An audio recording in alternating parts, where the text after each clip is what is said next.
പോലീസിന്റെ operation D വീഡിൽ എറണാകുളത്ത് 17 പേരെ അറസ്റ്റ് ചെയ്തു. 467 കേസുകൾ രജിസ്റ്റർ ചെയ്തു. ലോഡ്ജുകൾ, ബസ് സ്റ്റാൻഡുകൾ, ഇതര സംസ്ഥാന തൊഴിലാളി ക്യാമ്പുകൾ കേന്ദ്രീകരിച്ചാണ് പോലീസിന്റെ പരിശോധന. പൊതുസ്ഥലങ്ങളിൽ ശല്യമുണ്ടാക്കുന്നവരെ നിയമത്തിന് മുന്നിൽ കൊണ്ടുവരികയും പുനരധിവസിപ്പിക്കുകയുമാണ് പദ്ധതിയുടെ ലക്ഷ്യം.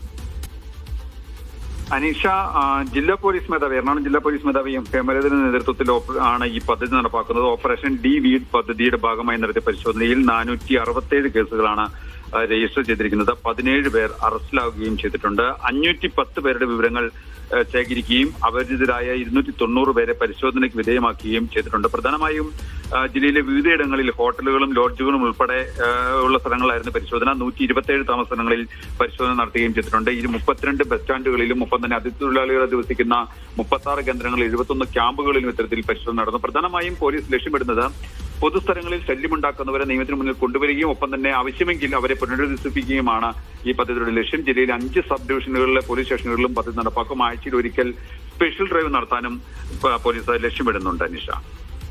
ശരി, സിജോ വർഗീസാണ് കൊച്ചിയിൽ നിന്ന് വിവരങ്ങൾ നൽകിയത്.